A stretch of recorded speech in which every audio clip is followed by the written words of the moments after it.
Mesdames, Mesdemoiselles, Messieurs, chers amis auditeurs de la web radio www.rdjumboa.com, nous sommes aujourd'hui, n'est-ce pas, dans nos locaux avec Monsieur Blaise Ndedi qui est le président de la communauté camerounaise au Maroc.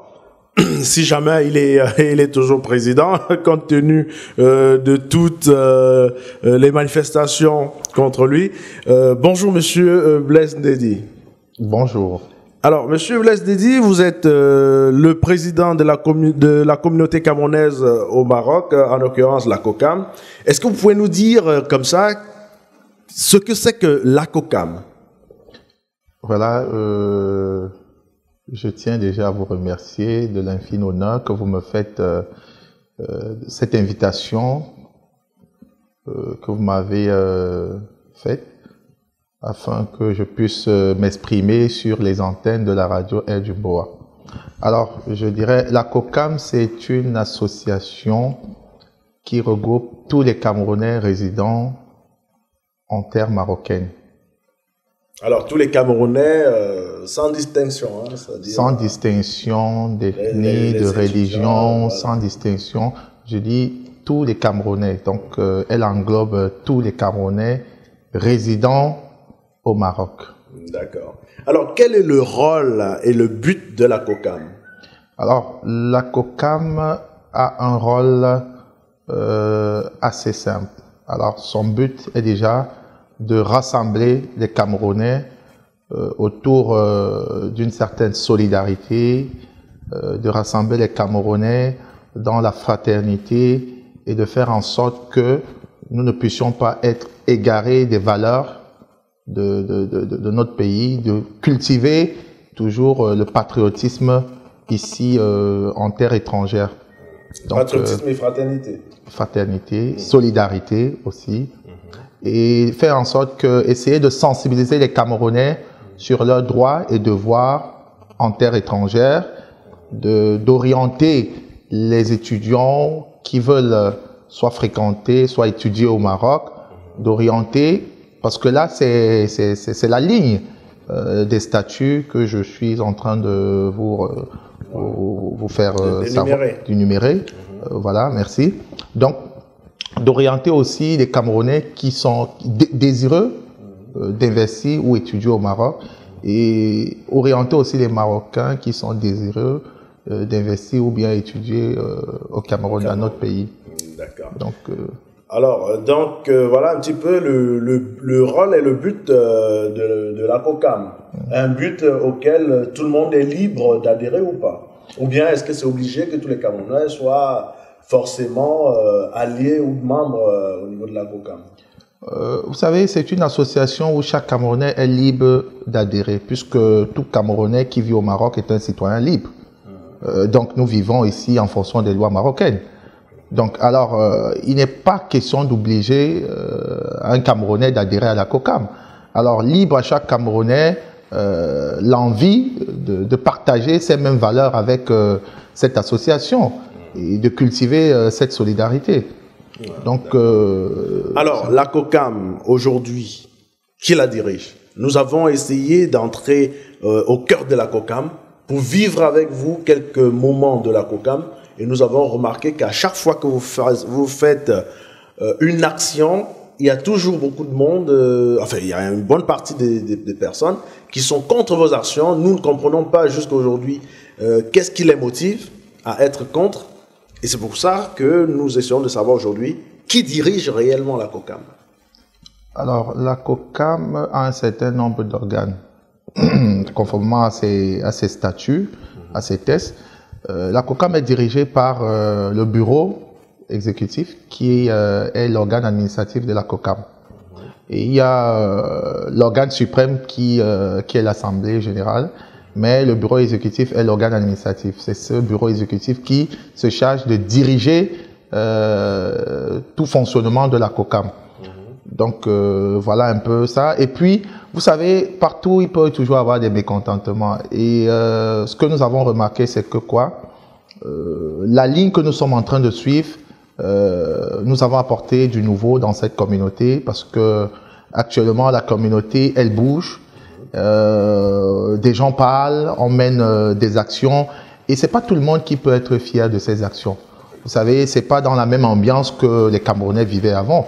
Parce qu'avant, il y avait des gens qui s'étaient formés, qui représentaient le bureau de la communauté. Mais en fait, ce bureau n'avait pas encore la légitimité qu'il a aujourd'hui. Donc, il a fallu qu'il y ait une commission de rédaction des statuts et voilà, pour rendre cette association légitime et légale. Donc, après cette commission de rédaction des statuts, nous sommes passés à une élection où j'ai eu l'honneur d'être choisi comme candidat, comme président. Donc, j'ai été élu par les Camerounais qui m'ont fait confiance et nous avons mis sur pied un bureau et c'est ce bureau qui dirige. Donc, alors, qui a rédigé les statuts de la COCAM? En fait, il y a eu, vous savez, comme je vous disais tout à l'heure, la COCAM était une sorte de menu mulot, tout était mélangé et il y avait des gens qui administraient la COCAM à cette époque et les Camerounais ne s'y intéressaient pas parce que c'était dirigé un peu dans le désordre. Et alors, à un moment donné, il a fallu qu'il y ait un interlocuteur légal qui peut représenter les Camerounais de façon légitime. Alors, les statuts, et là, on a eu son Excellence, Monsieur l'ambassadeur, qui, parce qu'il y avait tous les Camerounais, il y avait plusieurs Camerounais qui venaient, qui se disaient être représentants des Camerounais. Alors, vu que ce n'était pas de façon légale, il a donc invité ces personnes à mettre sur pied les statuts pour que l'association soit légale. Alors, il y a eu des Camerounais qui se sont mobilisés, qui ont formé une commission de rédaction de ces statuts. Alors, les statuts ont été rédigés et il y a eu une convocation qui s'est faite au niveau de la communauté. On a convoqué tous les Camerounais qui sont venus et il y a eu ce qu'on appelle une lecture de ces statuts. Les statuts ont été lus à tous les Camerounais qui étaient là et les statuts ont été approuvés par les uns et les autres, par la communauté. Et c'est après l'approbation de ces statuts qu'il a été convenu une date pour l'élection de ce bureau, qui devait se mettre en place. Alors, vous avez parlé tout à l'heure de l'ambassadeur. Je voulais savoir un petit peu quel est réellement le rôle de l'ambassadeur dans la COCAM. A-t-il un droit de regard ou bien un droit décisionnel sur la gestion de la COCAM?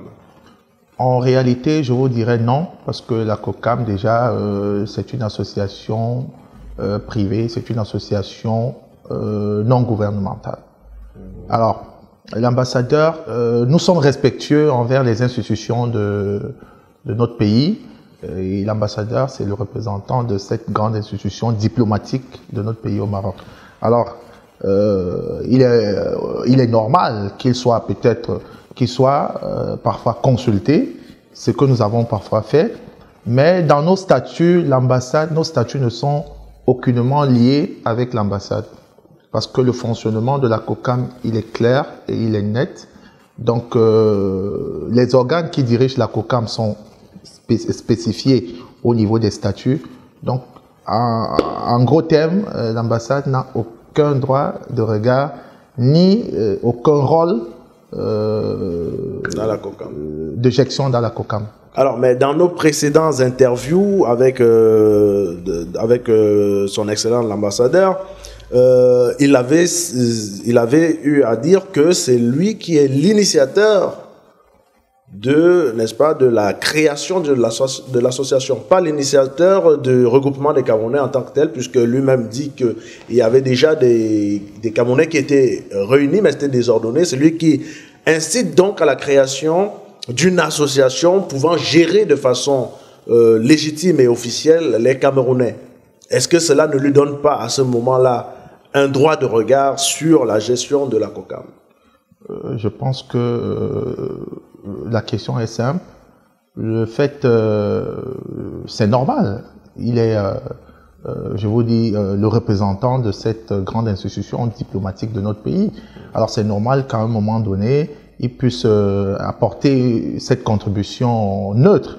Alors, est-ce que cela a un poids? Est-ce que ce qu'il dit peut influencer les décisions ou bien la vision de la COCAM? Est-ce que ça peut changer ça peut changer le plan d'action de la COCAM? Est-ce que ce qu'il dit peut influencer? Non, pas du tout. Vu que déjà l'ambassade n'apporte rien dans cette association, la COCAM fonctionne de façon transparente, de façon personnelle, de façon collective. C'est aux membres de la COCAM de faire des contributions, de cotiser, de faire des cotisations et de mettre en place des moyens pour faire avancer cette association. Alors l'ambassade concrètement n'apporte rien à cette association.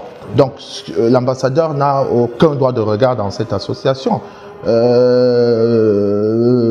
que il soit peut-être, s'il a été celui qui a appelé les Camerounais à ce qu'ils puissent mettre sur pied les statuts, mais bien avant même l'arrivée de son Excellence, les Camerounais étaient déjà mobilisés dans ce sens. Lui-même, il a reconnu. Voilà, il y avait déjà cet embryon-là, mais cela ne donne pas héritage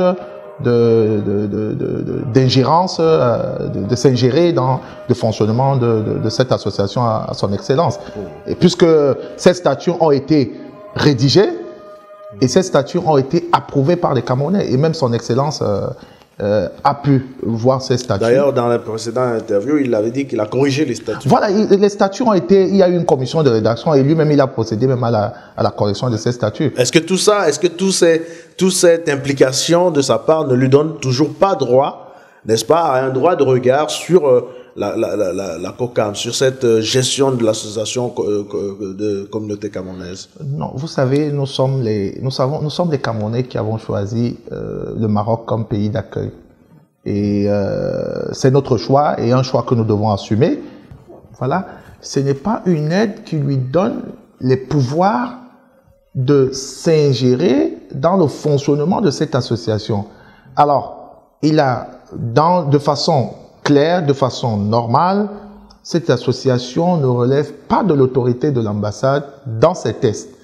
Et même son Excellence le sait puisqu'il a fait partie et puisqu'il a eu à apporter des points de correction dans les statuts. Donc les statuts sont clairs. Et moi, je ne faisais pas partie de la commission de rédaction des statuts. D'accord. Donc, alors maintenant, que disent les textes, n'est-ce pas? Que disent ces statuts à propos des élections? Parce que aujourd'hui, vous avez accusé un retard au niveau des élections. Que disent les textes concernant justement la mise en place des élections pour le prochain bureau? Oui, vous savez, les textes de la COCAM sont clairs et nets. Alors, en ce qui concerne les élections, la mise en place des instances dirigeantes de la COCAM, c'est l'Assemblée générale qui décide de tout cela. Et l'Assemblée générale est l'organe suprême de l'association. Donc, même le président n'est pas au-dessus de cet organe. Donc, alors, premièrement, nous avons eu un mandat de 2 ans qui a commencé en 2012. Et bien avant la fin de notre mandat, nous avons lancé le processus d'organisation des élections pour renouveler les instances de la COCAM. Alors, je vous montrerai ici des documents parce que, vous savez, il y a des gens qui s'avisent à parler, qui s'avisent à dire des choses sans toutefois avoir des preuves de ce qu'ils racontent. Donc ici, nous avons des documents qui peuvent être vus. Donc là, voilà.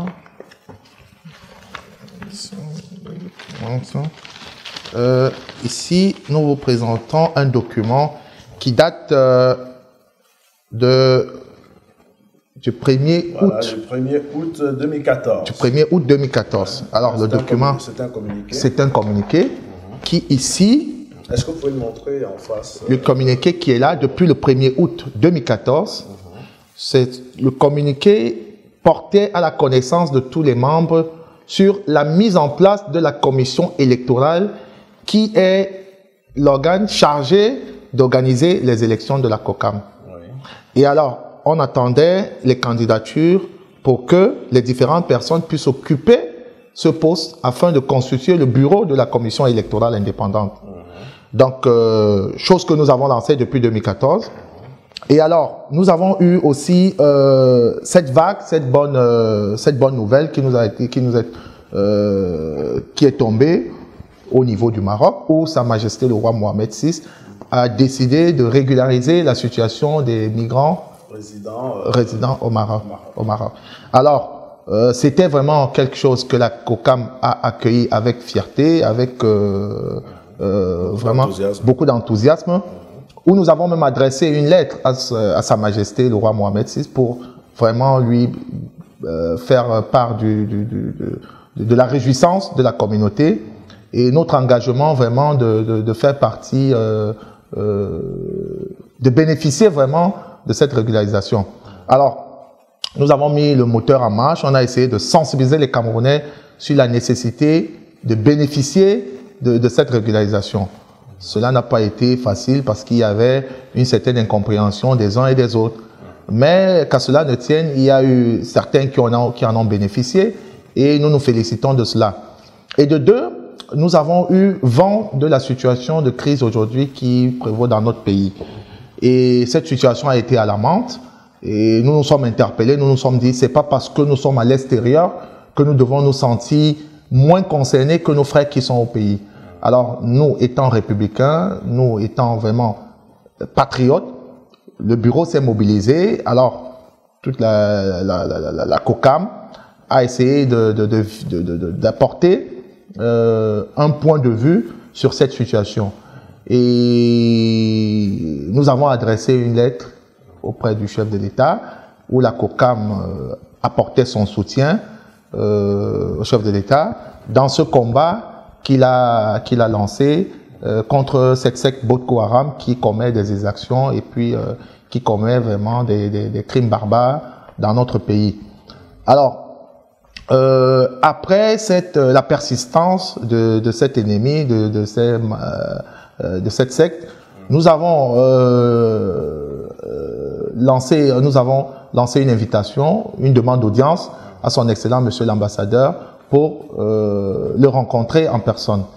Et l'invitation qui nous a été accordée, son excellence nous a reçus et nous lui avons fait part de nos intentions de mettre sur pied, d'organiser un meeting de soutien aux forces de défense et de sécurité de la nation et à nos populations.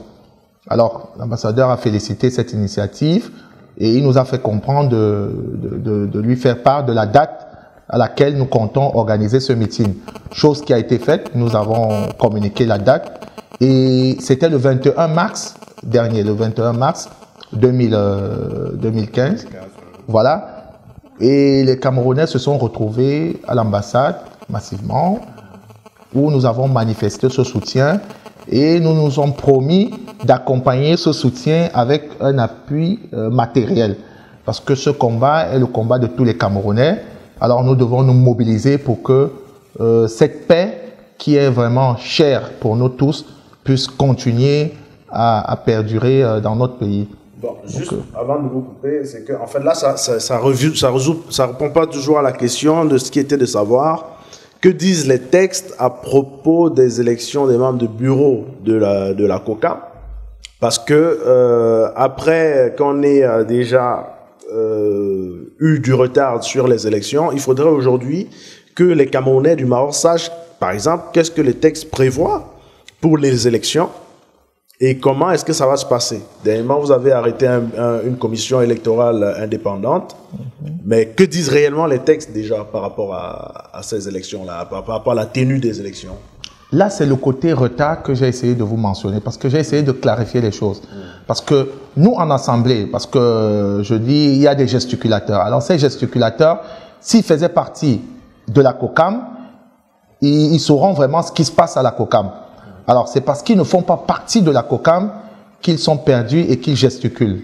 Alors, voilà, je reviendrai. C'est pourquoi je vous disais, le retard a été accusé par rapport à un certain nombre de choses. Ce qui a été discuté en assemblée, parce que c'est l'Assemblée générale qui est l'organe suprême. Donc je dis, après ce soutien, alors nous avons aussi eu le deuxième volet où les candidats, les personnes qui étaient censées représenter la commission électorale venaient de plusieurs régions du Maroc, de plusieurs villes du Maroc. Alors on avait des personnes qui étaient représentants On avait des représentants au niveau de Tanger, de Fès, de Rabat, de Casa, même de Tanger, de Marrakech, autant pour moi. Donc, il a fallu que l'Assemblée puisse siéger et trouver une date qui pourra coïncider avec l'agenda de chacun, parce que compte tenu des obligations que chacun a à remplir ici au Maroc. Donc, chose que nous avons fait et nous nous sommes décidés de mettre sur pied une date qui va convenir avec la présence de tout un chacun.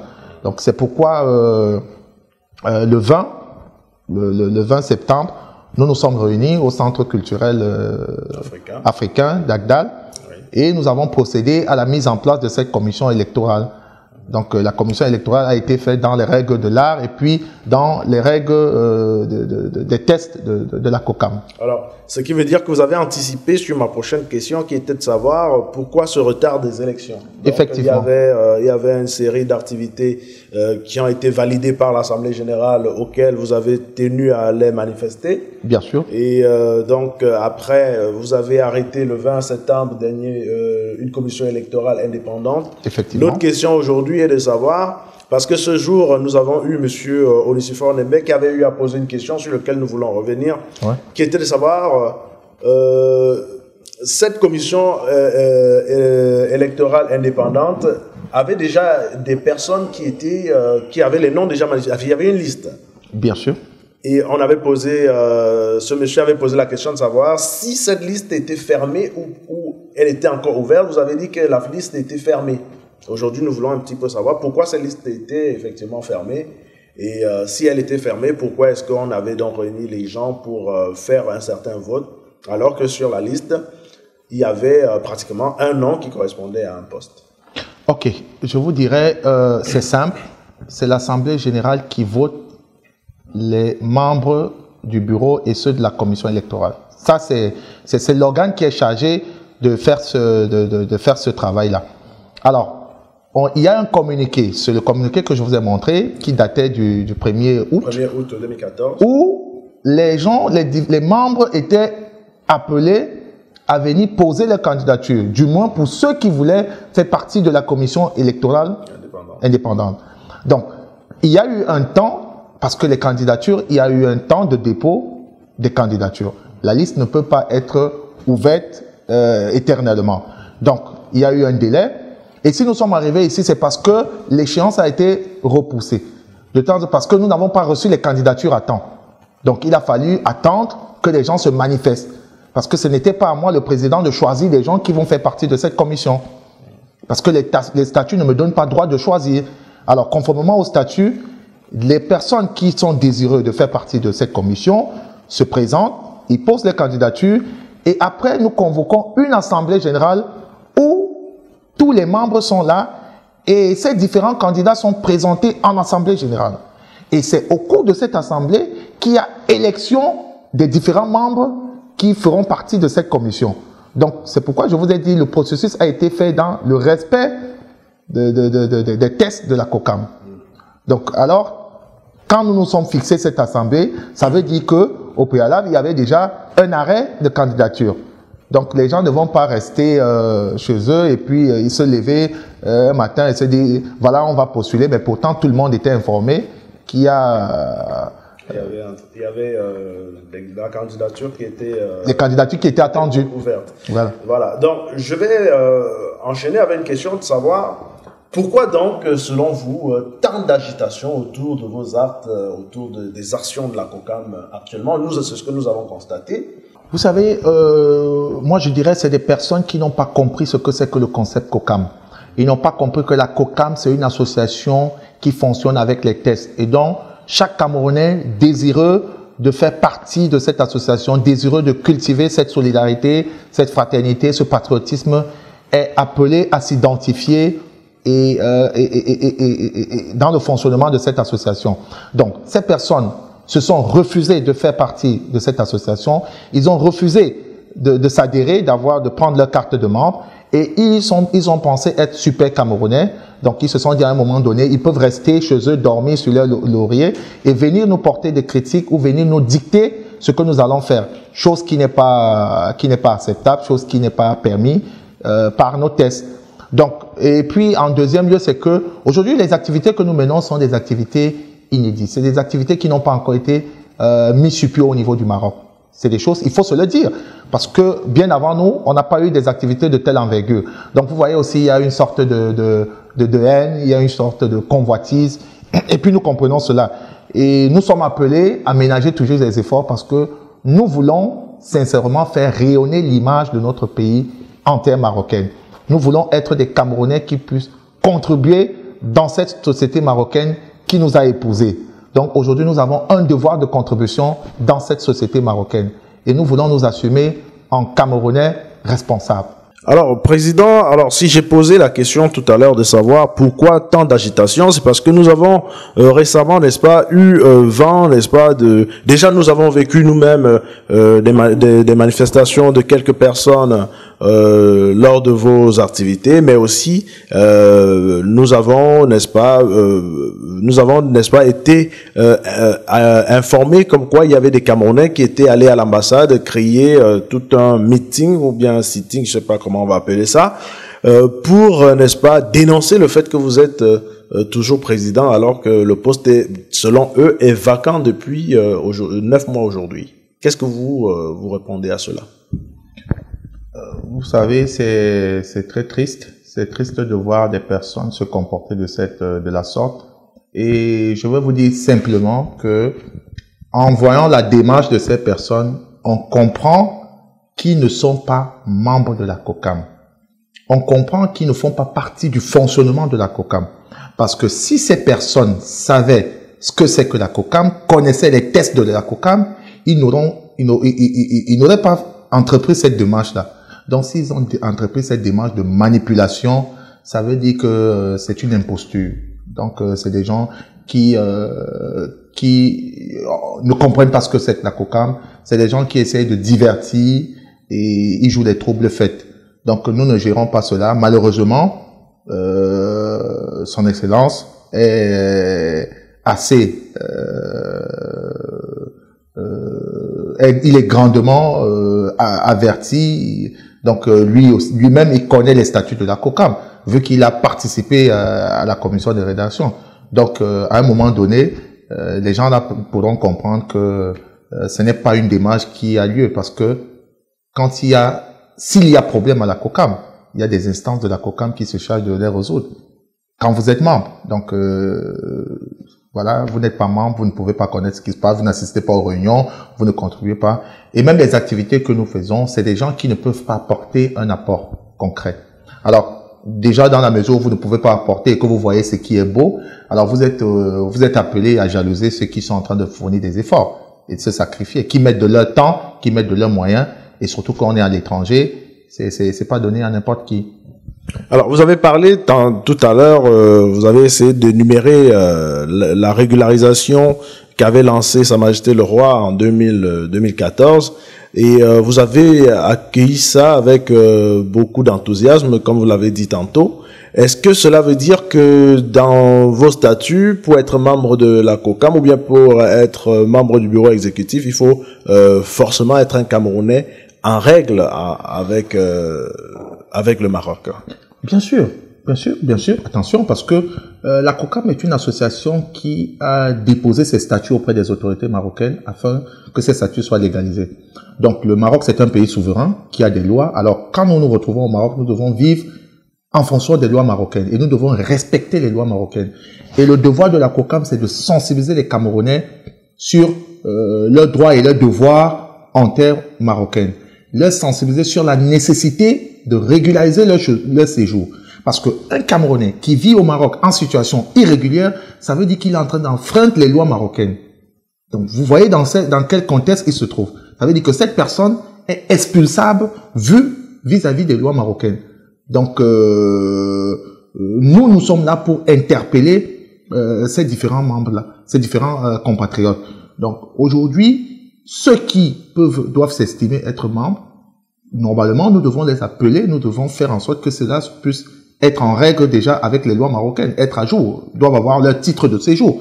Parce que quand vous n'avez pas un titre de séjour, alors vous êtes en infraction avec la loi. Donc nous sommes là pour essayer de de sensibiliser. On joue en quelque sorte un rôle pédagogue. On essaye un peu de faire cette pédagogie vis-à-vis des uns et des autres. Alors, est-ce qu'il y a possibilité, vous avez déjà eu le cas des Camerounais qui n'ont pas de séjour, qui veulent avoir un séjour, ou bien qui veulent intégrer la COCAM? Comment vous gérez ce genre de cas? En fait, déjà, quand nous avons des compatriotes comme ça, puisque nous ne fermons pas les portes, nous voulons vraiment que la communauté puisse vraiment s'étendre au niveau du Maroc. Nous voulons vraiment être de plus en plus nombreux. Nous voulons faire la fierté camerounaise ici en terre marocaine. Donc, nous ne fermons pas les portes aux Camerounais. Donc, quand un Camerounais arrive, nous essayons, la COCAM essaye de lui proposer un certain nombre de solutions. Essaye aussi de l'accompagner et l'interpeller sur la nécessité d'abord de se régulariser. Alors, essayer de voir comment il pourra régulariser sa situation et qu'est-ce qu'il entend faire au Maroc. Donc, c'est déjà ça. Donc, il faut que les gens comprennent. Donc, voilà, moi, je dirais, en conclusion, seuls ceux qui sont dans la COCAM, qui sont membres, parce que déjà, cette carte de membre coûte 150 dirhams payable en 3 tranches. Donc, il faut déjà avoir sa carte de membre pour se revendiquer être dans la COCAM, de la COCAM. Donc, si vous n'avez pas votre carte de membre, ça veut dire que vous avez ignoré cette association, ça veut dire que vous n'avez aucun droit de regard dans cette association. Donc, ceux qui s'agitent, ils sont perdus parce qu'ils ne connaissent pas les tests de la COCAM. S'ils connaissaient les tests de la COCAM, c'est qu'ils auront un peu de retenue. Mais pourtant, beaucoup font partie de la commission de rédaction des statuts. C'est une commission qui était ouverte à tout le monde. Alors, vous pouvez faire partie de la commission. C'était un travail volontaire, un travail bénévole, comme nous sommes en train de le faire. Mais maintenant, la deuxième phase maintenant, il a fallu qu'il y ait un bureau pour que ces statuts soient effectifs. C'est quelque chose qui a été fait. Alors, il fallait qu'il y ait un bureau pour que les statuts puissent prendre effet. Alors, dès que ce bureau a pris fonction, il fallait que les Camerounais viennent maintenant s'identifier dans cette association. Il fallait que les Camerounais épousent cette association. Alors, c'est un processus qui n'est pas facile. Vous-même, vous savez, vous n'êtes pas sans ignorer les mentalités des uns et des autres, surtout à l'étranger. Donc, et surtout, la liberté que chacun a. Et surtout qu'il n'y a pas une obligation à adhérer. Donc, il faut voir comment sensibiliser les gens, comment faire épouser le concept aux gens, montrer la nécessité. Donc, la dernière fois ici, en septembre, tout récemment, nous nous sommes mobilisés pour faire rapatrier le corps d'un Camerounais au niveau du Cameroun, ce qui a été vraiment un espoir. Et où je félicitais tous les membres qui se sont mobilisés pour accomplir cet acte. Et nous avons eu des remerciements de la famille du pays qui a vraiment apprécié ce geste-là. Donc, et nous nous sommes donné un défi de faire en sorte que, au moins, qu'aucun Camerounais ne soit plus intéressé. Parce que nous nous sommes dit, avec le nombre de Camerounais que nous avons ici, si il y a la volonté, nous pouvons y arriver. Donc, il suffit d'avoir la volonté pour que nous puissions vraiment résoudre des cas aussi facilement. Mais il y a plusieurs autres problèmes qui minent la communauté camerounaise au Maroc. Oui, il y en a des problèmes. Il y a des problèmes. Et là, vous êtes actuellement focalisé sur le problème de rapatriement de corps. Nous sommes, le rapatriement de corps entre dans le cadre de la solidarité. Alors, cette solidarité, c'est une solidarité collective que nous voulons cultiver. C'est pas seulement dans le rapatriement de corps, mais dans l'assistance aussi des personnes qui sont maladifs. Vous voyez. Donc, quand nous voyons que les personnes sont en état de maladie grave, nous proposons de les assister. Et cela, ce n'est pas un groupe d'individus qui doit le faire. Cela, c'est avec l'appui de la communauté. Donc, il faudrait que tout le monde s'investisse afin que la mission soit accomplie. Donc, voilà, nous ouvrons le jeu et nous voulons que chaque Camerounais puisse comprendre que il est important que nous puissions nous mobiliser dans ce sens. Ok. Voilà, donc on arrive pratiquement à la fin de cette petite entretien et nous voulons, n'est-ce pas, pour terminer, vous demander si vous serez candidat à votre propre succession. Pour cette question, je pense que je vais encore étudier. Je vais encore étudier parce que vous savez, la tâche, elle n'est pas facile. Effectivement. Elle n'est pas facile. Nous avons fait un petit tour. Elle n'est pas facile. Et les défis sont énormes. Les défis sont énormes. Mais je tiens déjà à nous féliciter. Je félicite mon équipe. Je félicite tous ceux qui nous ont soutenus. Je félicite tous ceux qui se sont sacrifiés pour faire en sorte que la COCAM puisse vivre. Parce que j'ai eu une certaine équipe qui a parcouru toutes les villes du Maroc pour que nous puissions étendre la COCAM, que nous puissions faire comprendre aux uns et aux autres le concept COCAM. Nous sommes allés à Fès, à Tanger, à Casablanca, à Rabat. Vous voyez tous ces moyens qui ont été déployés. C'est formidable. Et nous avons fait une série de choses. Nous avons mis sur pied des semaines culturelles, ce qui n'était pas un concept ici. C'est ce que la seule association qui le faisait, c'est la CASAM, que je tiens aussi à féliciter ici. C'est l'association des étudiants qui mettait sur pied des journées culturelles, qui valorisaient l'image du Cameroun. Donc, en dehors de la CASAM, il n'y avait pas une autre association qui mettait en lumière, en valeur tous ces aspects-là. Donc, la COCAM est venue remettre un autre coup de pinceau dans cette ambiance-là. Donc, je dis, nous nous félicitons et puis je félicite tous ceux-là qui ont apporté cette grande contribution, ces soirées culturelles, ces manifestations, ces tournois intercommunautaires que nous avons même organisés, puisque nous avons associé d'autres communautés subsahariennes résidentes ici au Maroc. Donc, je dis vraiment, je me félicite pour ça et puis je tiens à dire merci à tous ceux qui nous ont soutenus au cours de cette aventure. Et je pense que si cela voudront encore que je puisse faire partie de l'aventure, je me prononcerai. Donc, pour le moment, nous sommes encore en train d'observer. Vous ne vous prononcez pas encore? Pas tout à fait. Okay.